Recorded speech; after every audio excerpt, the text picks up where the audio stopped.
Naomi Pierce stared at her phone in disbelief as the message from her older sister, Talia, glowed harshly against the darkness of her bedroom. "Don't bother showing up to the wedding. It's not your day." That was all. No explanation, no emotion, not even a fake attempt at kindness. Naomi let out a single shocked laugh, a sound halfway between anger and exhaustion. "Of course," she murmured to herself, tossing the phone onto the bed as she snapped her suitcase shut. For years she had been the family's quiet helper, the fixer in the background who made problems disappear, and here was her reward: exile through text message. She walked out of her apartment, locked the door behind her, and headed straight to the airport. By dawn, she was sitting at gate 23, sipping a cup of bitter coffee and watching the world move around her. People hugging, boarding, and living.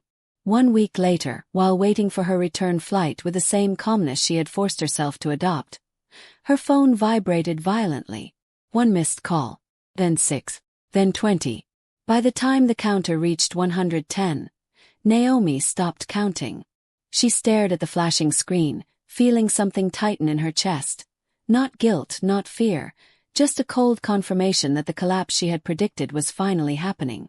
Before she even opened a single voicemail, she whispered, "This isn't my chaos anymore."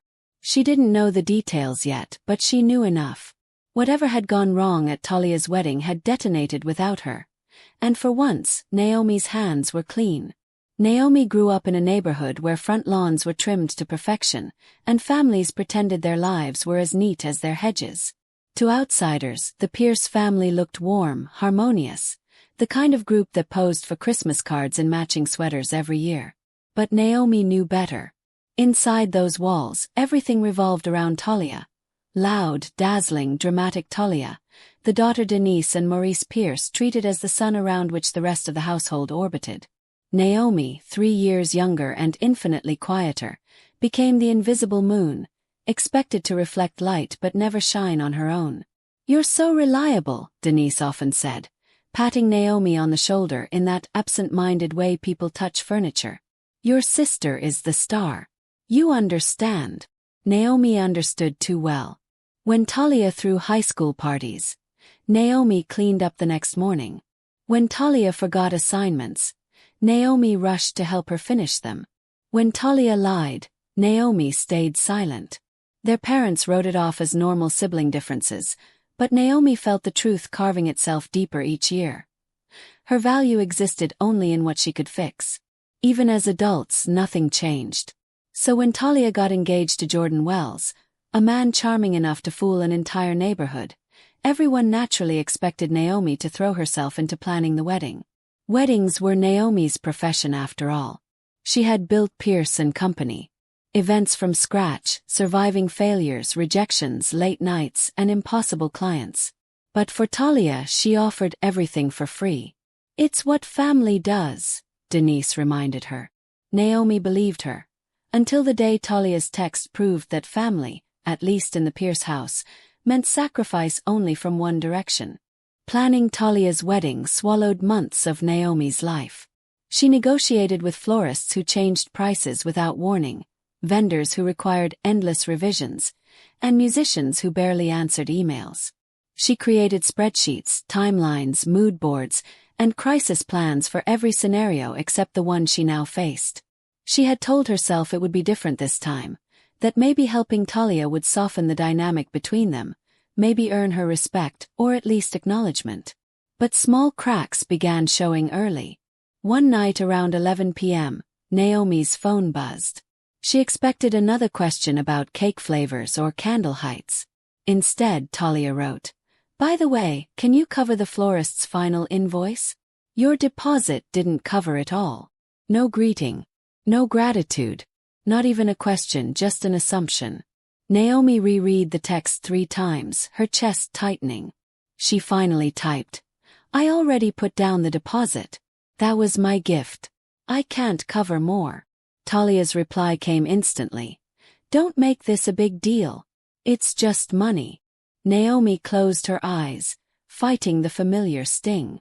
The next morning, she approached her mother while Denise sipped coffee at the kitchen table. "Did you know Talia wants me to pay more?" Naomi asked quietly. Denise didn't look up from her cup. Sweetheart, your sister is under a lot of stress. If you can help, you should. There it was again, the expectation that Naomi's role was not daughter, not sister but resource. Yet the worst blow came days later when Maurice called. We're all pitching in for a down payment on a house for Talia and Jordan. Your share is $2,000. Send it tonight. Naomi held the phone tightly. Dad, I'm not even invited to the wedding anymore. Silence. Then Maurice hardened his tone. This isn't about the wedding, Naomi. Don't punish your sister over one small seating issue. Naomi hung up trembling, realizing her family truly saw her as nothing more than convenient labor. Humiliation finally became public the night Naomi absent-mindedly opened Instagram before bed. Her thumb froze mid-scroll as she saw a post from her cousin. The caption read, "The A-team celebrating the bride-to-be." The photo showed a long table at the garden cafe Naomi herself had scouted weeks earlier. The bridesmaids wore the matching blush dresses she had chosen. Talia sat at the center, glowing under a shower of compliments. But Naomi wasn't in the picture. She hadn't even known the event happened. Her throat tightened as she stared at the screen, the edges of her vision blurring. This wasn't oversight. It was erasure. She turned off her phone, pressed it face down on the nightstand, and sat on the edge of her bed gripping the sheets. I'm not part of the A-team, she whispered. The next morning the phone rang again. Talia, screaming before Naomi even had the chance to say hello. The band just cancelled. Their singer got sick. You have to fix this, Naomi. The wedding is in 10 days. Naomi held the phone away from her ear. I'm not your planner anymore, Talia. Silence. Then a screech. Are you kidding me? After everything I've done for you, you're really going to be petty? Naomi didn't argue. She simply hung up, the first time in her life she had refused to bend. That night, she sat at her dining table reviewing the contracts she had signed under her business name. And that's when she noticed it. Final payments were due exactly 7 days before the event. If unpaid, the contracts would automatically void. Meaning the wedding didn't belong to Talia. It belonged to her. Still unsure, Naomi reached out to the one person she trusted with her professional life. Serena Cole, her lawyer and oldest friend. They met at a small downtown cafe, where the smell of roasted coffee beans hung in the air. Naomi slid the folder across the table with slightly trembling hands. Serena reviewed each contract calmly, flipping pages with practiced precision. After a moment she looked up. Naomi, you're the client of record. Legally, every vendor answers to you. If the final payments aren't made by the deadline, you're fully entitled to cancel. Deposits return to your business account. Naomi's breath caught. Oh, I'm not powerless. Serena shook her head gently. They treated your work like a doormat. You have every right to fold it up and walk away. That night, Naomi sat alone in her apartment, laptop open, cursor blinking. She drafted 4 emails, one to the venue, one to the caterer, one to the florist, and one to the linen company. Each message was polite, clinical, and free from emotion. As the client on record for the event scheduled August 30th, I will not be remitting the final payment. Please consider this cancellation effective immediately. Refund the deposit to the business account on file. She read them again, heart hammering. This wasn't revenge. This was reclaiming what had always been hers. Her time, her labor, her dignity. She scheduled the emails to send at exactly 9 a.m. the following morning, 7 days before the wedding. When she closed her laptop, she felt something she hadn't felt in years. Calm. This time the storm coming was theirs, not hers. Naomi woke before sunrise the next morning. Her apartment still wrapped in the blue-gray quiet of early dawn. She brewed coffee, sat by the window, and waited, watching the steam rise from her mug like a signal of everything shifting. At exactly 9 a.m., the email she scheduled fired off into the world. No dramatic music. No trembling hands. Just soft clicks from her laptop as the digital tide began to turn. For hours nothing happened. Naomi imagined the venue manager opening his inbox, blinking at her words. The florist reading the subject line twice. The caterer calling his assistant. The ripple had begun. By noon the wave crashed. The venue manager, Harrison Ward, a man known for his strict professionalism, called Talia first. Naomi wasn't there, but she could almost picture the scene. Talia sitting with her bridesmaids at a nail salon, laughing loudly, dismissing small talk, pretending stress didn't touch her. Then her phone ringing. Then her smile freezing. Cancellation notice. She must have repeated, her voice rising. Within an hour the caterer called, followed by the florist, then the rental company. Each delivered the same message. Collins Events had withdrawn. By mid-afternoon Naomi's phone buzzed. Talia's name lit the screen. She let it ring twice before answering. "What did you do?" Talia shrieked, her voice splintering with panic. Behind her, Naomi heard chaos. Her mother yelling, her father barking orders, bridesmaids shouting questions. Naomi said nothing at first, letting the storm rage. Then calmly she replied, "I didn't do anything. I just didn't make payments for a wedding I'm not part of." Talia gasped as if struck. "You ruined everything."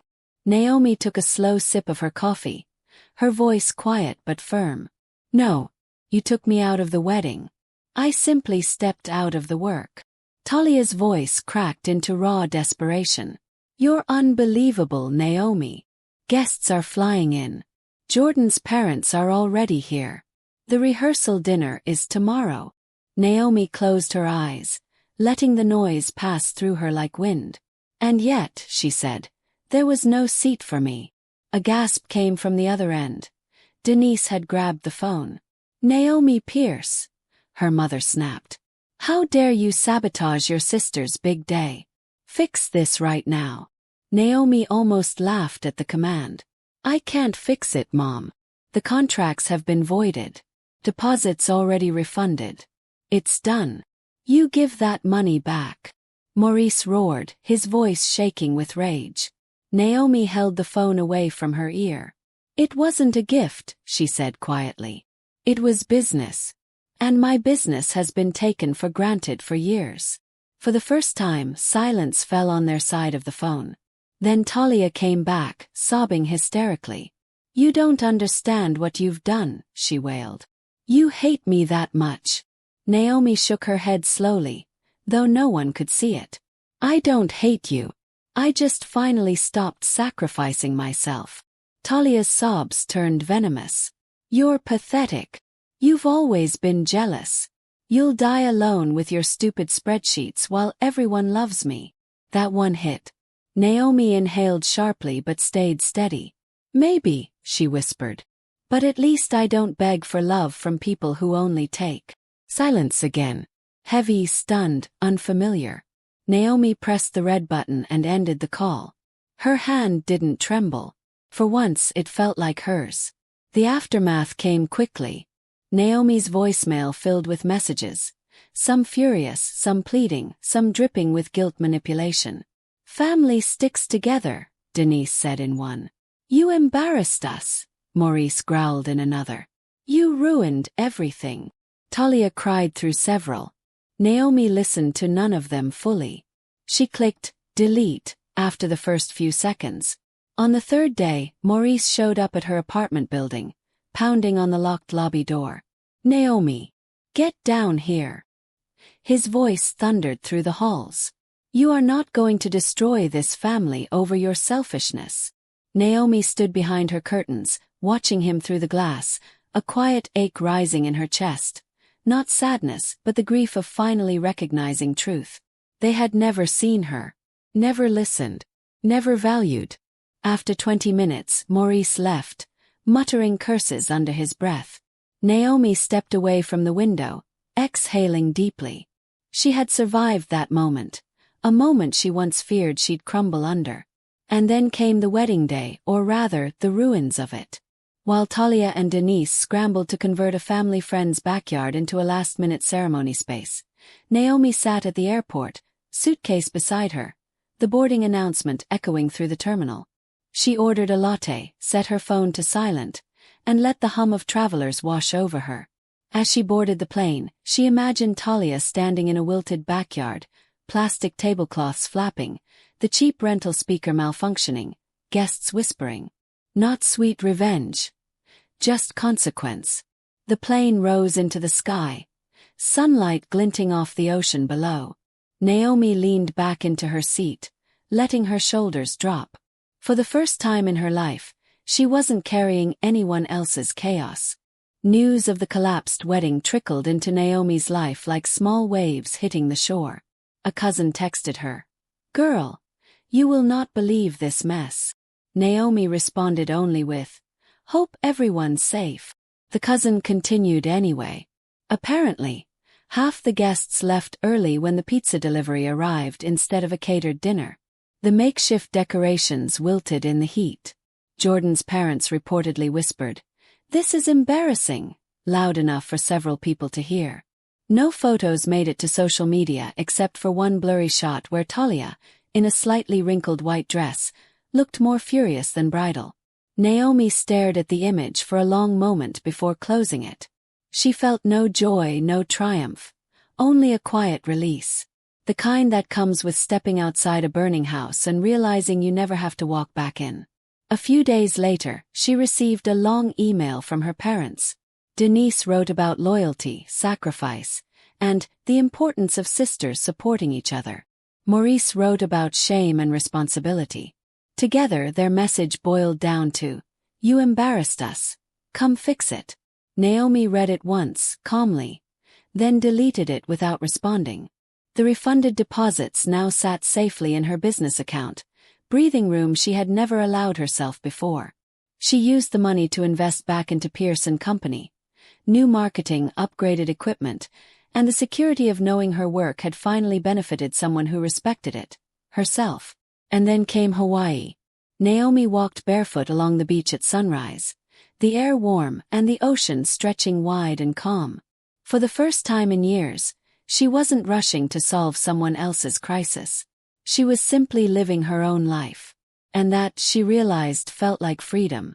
As Naomi stood at the shoreline, waves curling around her ankles, she heard her grandmother's voice in memory, a soft, steady whisper from years ago. "Your worth isn't in what you give away. It's in what you hold on to." Naomi finally understood. For years, she had given away her time, labor, peace, dignity. Handed over freely to people who assumed they were entitled to it. She had mistaken sacrifice for love. She had mistaken silence for strength. Now, standing under a rising sun with a breeze brushing her skin, she felt something she had never felt in her adult life. Wholeness. Her phone buzzed again. She didn't look. Could stay unanswered forever. She walked farther down the sand, breathing in the salt air, feeling the lightness of someone who had finally stepped out of the shadows she had been pushed into since childhood. Family wounds, she realized, didn't heal just because time passed. They healed when she stopped letting people reopen them. She hadn't destroyed Talia's wedding. She had stopped holding it up. The collapse belonged to those who built their world on her back and expected her to carry it endlessly. Naomi whispered into the morning air, "They lost me, and I didn't lose a thing." Later, she sat on a driftwood log and watched the horizon glow gold. She imagined someone listening to her story someday. Maybe a stranger scrolling through their phone late at night, maybe someone who had survived similar wounds. She imagined saying to them, "You're not alone. Walking away doesn't make you cruel. Makes you free." Naomi lifted her face toward the sun and smiled, not for anyone else but finally, for herself. When Naomi flew back home a few days later, she felt lighter stepping through the airport than she had in years. She carried no souvenirs from Hawaii except a calmness she refused to surrender. Her apartment greeted her with stillness, the kind she once associated with loneliness but now recognized as peace. She unpacked slowly, taking her time, savoring the quiet. On her kitchen counter lay a stack of unopened mail, most from clients and vendors. Normal business, the life she had built with her own hands. She sorted through them until she reached an envelope with her mother's delicate handwriting. She paused, thumb hovering over the seal before setting it aside. "Not today," she whispered. "Not ever, maybe." Later that evening, she met Serena for dinner at a small restaurant with warm lighting and soft jazz humming through the speakers. Serena raised an eyebrow as Naomi slid into the booth, looking more rested than she had in months. "You look free," Serena said. Naomi laughed softly. "That's exactly what it feels like." They ordered food, shared stories, let the evening flow. But eventually, Serena leaned forward. "Are you prepared for them to keep pushing?" Naomi stirred her drink slowly. "They already tried. Emails, voicemails, even showing up at my building. But I'm done letting their chaos be my responsibility." Serena nodded approvingly. "You chose yourself. That's not easy." Naomi looked out the window where city lights flickered against the night. "Choosing myself felt like breaking an old, rusty chain." Serena smiled gently. "Good. It needed to break." As Naomi walked home under the glow of street lamps, she realized this was the first night she wasn't replaying family arguments in her mind. Instead, she thought about her next client meeting, new opportunities, and the life she was finally stepping into, one that belonged to her, fully and unapologetically. The next week, Naomi returned to her office with renewed energy. The small studio she had rented for years felt different now, like a space she could finally breathe in. Sunlight streamed through the tall windows, landing on the mood board she had pinned up, the fabric samples neatly stacked, the business she kept alive despite being unrecognized by her own family. She sat at her desk, powering on her laptop, and began reviewing inquiries from potential clients. 2 weddings, gala, corporate launch. People who valued her work enough to pay her rates without negotiation or entitlement. For the first time, Naomi felt genuinely excited. Around noon, her phone buzzed. She almost ignored it, but the name made her squint. Jordan Wells. Talia's fiancé. Or former fiancé. Naomi hesitated a moment before answering. "Naomi. It's Jordan."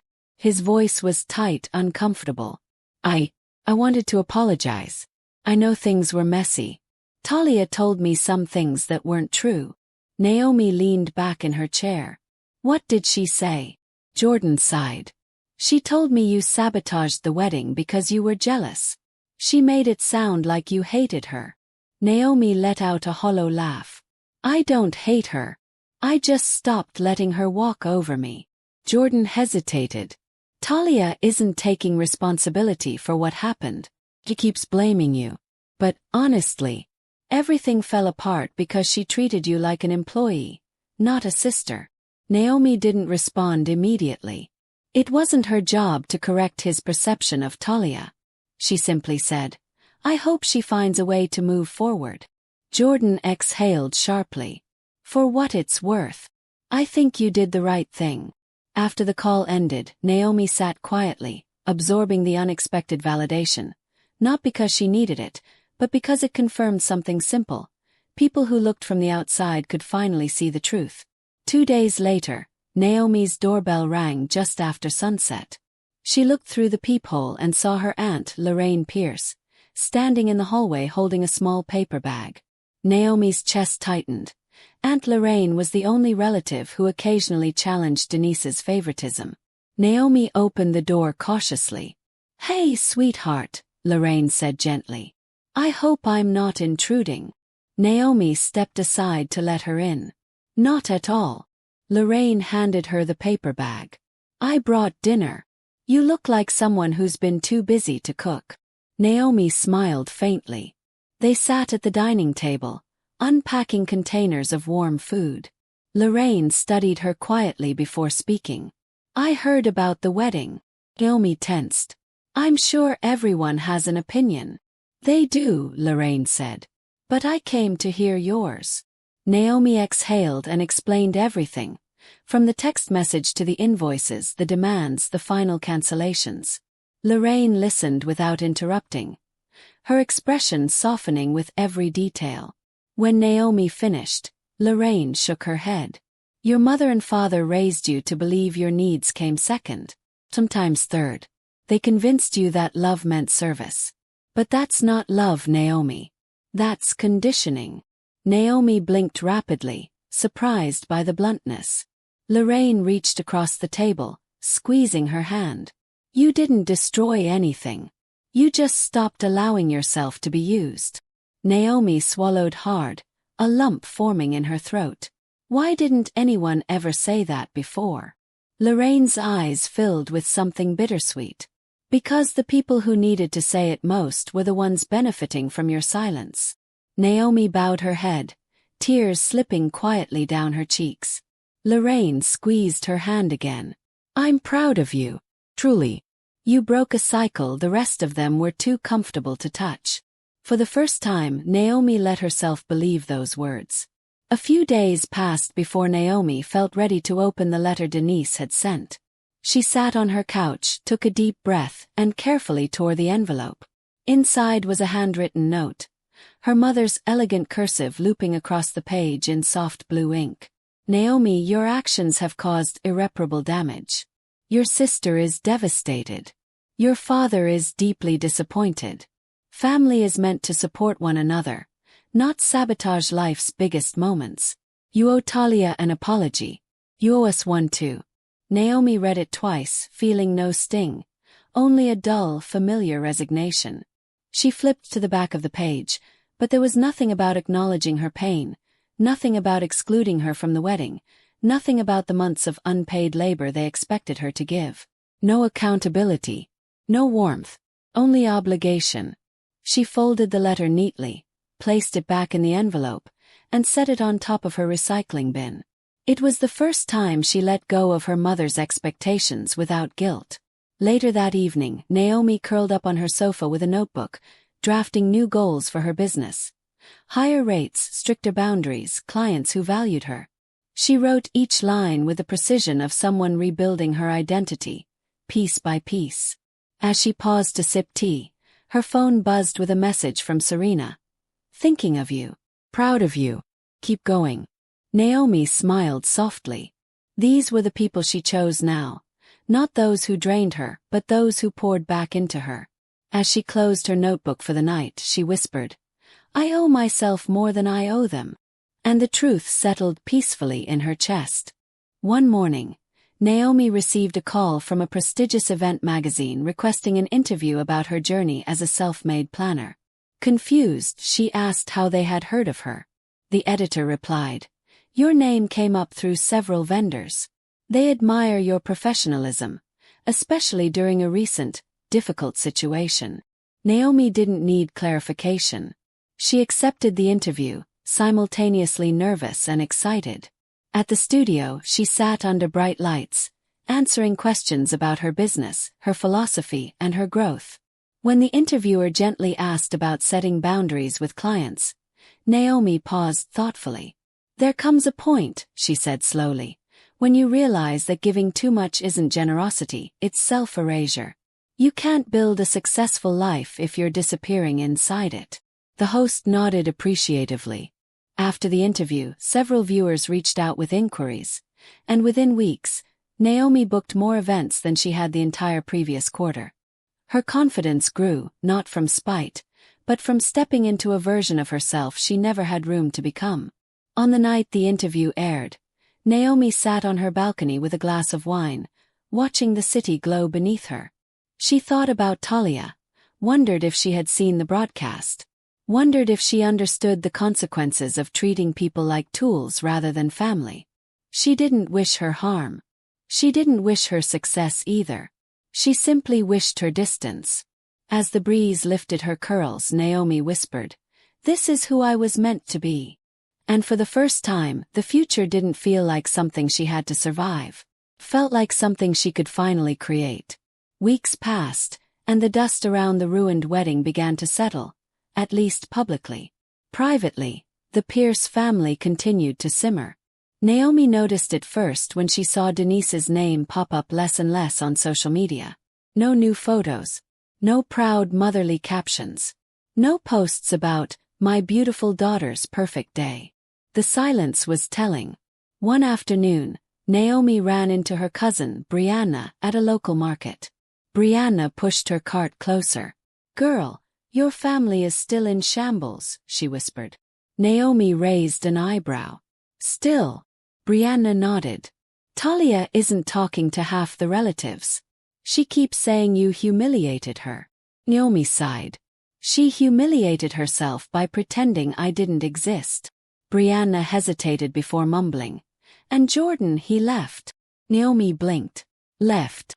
As in ended things. Brianna nodded sympathetically. He couldn't handle her tantrums anymore. Apparently, she blamed him too. Naomi felt a strange mix of sympathy and detachment. This was no longer her burden to carry. She thanked Brianna and continued her shopping, walking down the aisle feeling lighter. That night, Naomi sat by her window with a cup of tea, looking out at the street below. The world kept moving, even when families fell apart behind painted walls. She thought of the little girl she once was, the one who cleaned up after her sister's messes, hoping for a scrap of affection. She whispered to that younger version of herself, "You deserved better." And for the first time it felt like she believed it completely. Not long after, Naomi received an unexpected message from an unknown number. "It's Talia. We need to talk." Naomi stared at the screen for a long moment before typing back. "About?" The reply came almost instantly. "Not over text. Please." Naomi debated for hours. Part of her still felt the old pull, the instinct to fix things, to soothe, to make peace. But another part, the wiser part, knew this conversation would only matter if Talia came ready to acknowledge her role. Eventually, Naomi agreed to meet at a small park near her apartment. When she arrived, she saw Talia sitting stiffly on a bench, her makeup flawless, but her expression cracked at the edges. Naomi approached slowly. "You wanted to talk," she said. Talia didn't look at her immediately. I know things were said. Things were done." Naomi crossed her arms, waiting. Talia finally turned toward her, eyes glossy. "You ruined my wedding, Naomi." Naomi didn't flinch. "You excluded me from it." Talia swallowed hard. "I didn't think it mattered to you." Naomi laughed once, bitterly. "You didn't think I mattered." For the first time, Talia's mask slipped. "Jordan left," she whispered. "He said the wedding falling apart made him realize we weren't ready." Naomi nodded quietly.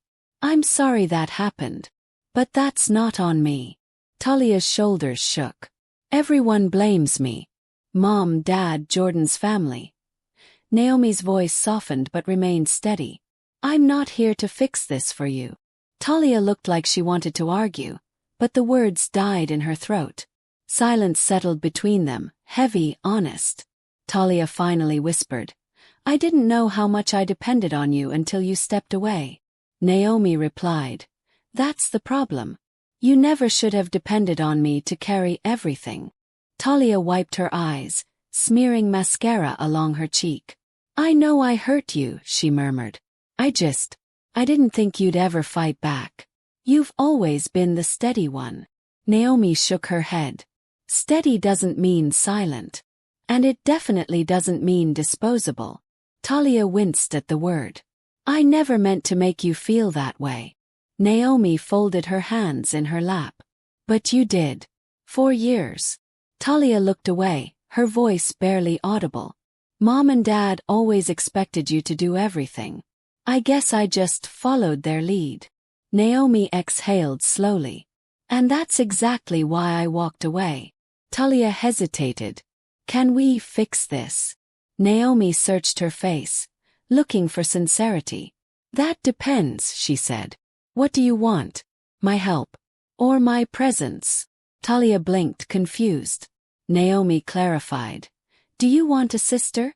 Or do you want a service?" Talia's mouth opened, then closed again. She didn't answer. And that was answer enough. Naomi stood up. "I'm not angry anymore, Talia. I'm just done playing a role that hurts me." Talia rose to her feet too. "So that's it." Naomi nodded gently. "For now, yes. Maybe someday we can rebuild something honest. But only if we meet as equals, not as the golden child and the fixer." Talia's chin trembled.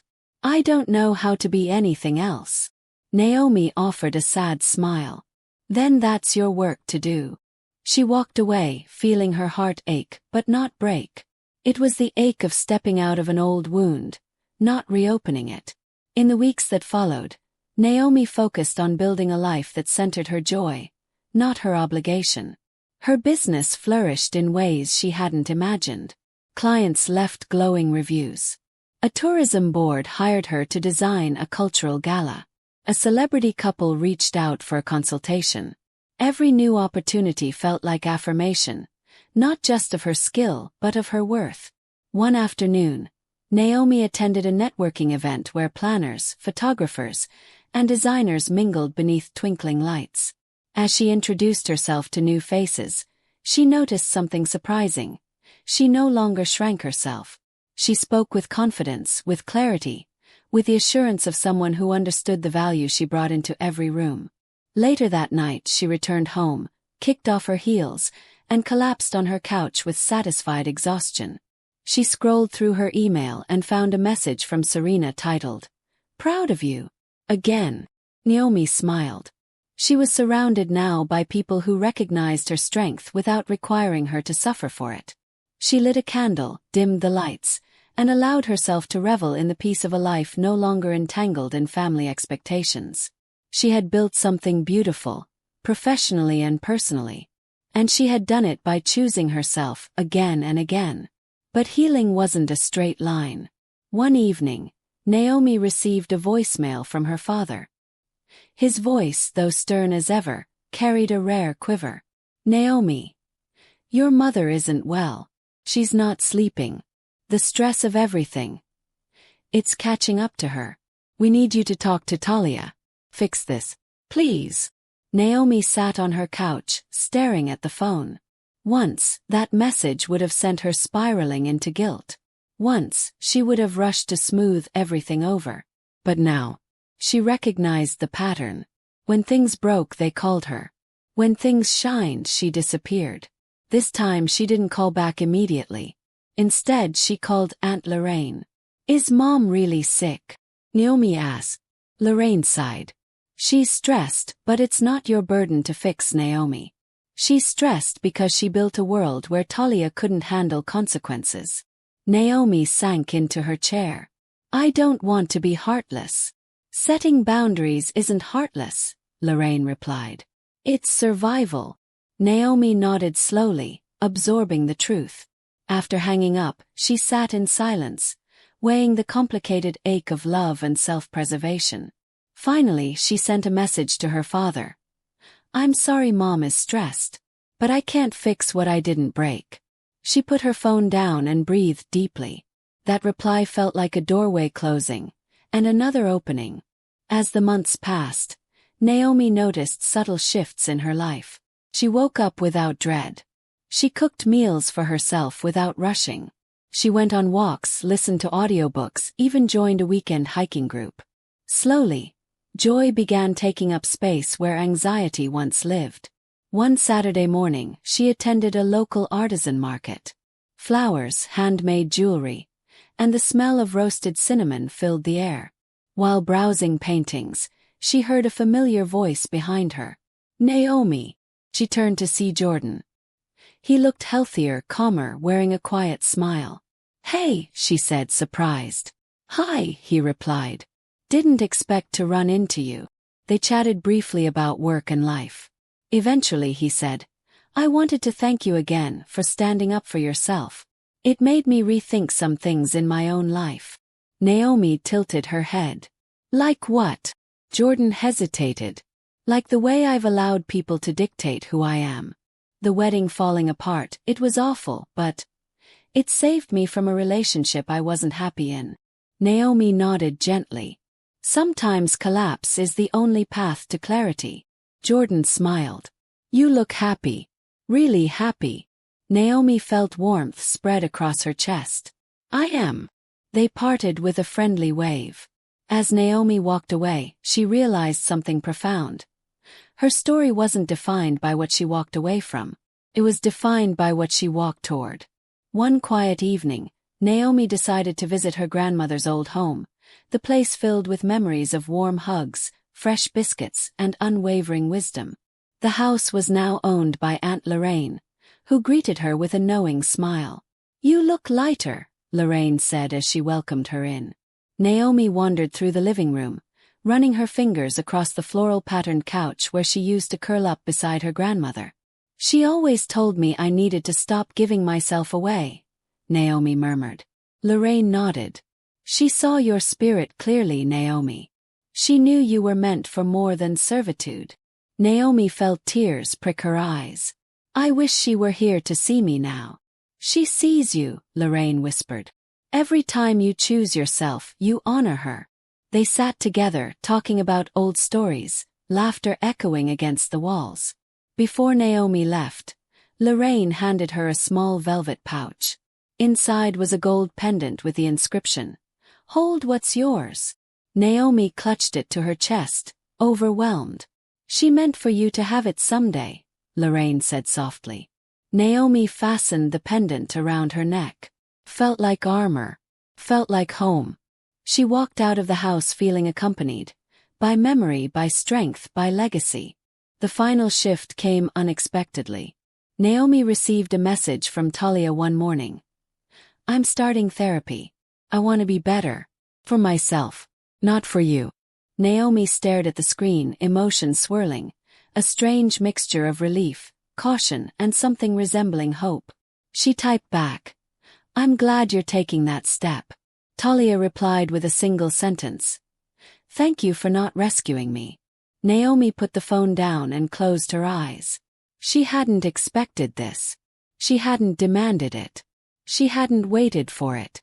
And that was precisely why it meant something. Later that evening, Naomi sat on her balcony again, watching city lights shimmer below. She thought of her journey, the years of silence, the explosion, the collapse, the rebuilding. She felt no urge to rewrite the past. No need to seek revenge or apology. Just acceptance. She whispered. "Healing doesn't mean going back. It means moving forward without dragging the weight." The wind carried her words like a quiet promise. Months later, Naomi launched a mentorship program for young event planners from underserved communities. She held workshops, reviewed portfolios, and taught them how to negotiate contracts, set boundaries, and protect their creative labor. One of her students, a shy girl named Mariah, asked, "How did you learn all this?" Naomi smiled gently. "The hard way." Mariah frowned. "Was it worth it?" Naomi paused, choosing her words carefully. "The pain wasn't worth it, but what I built afterward was." The class nodded as though absorbing something deeper than business advice.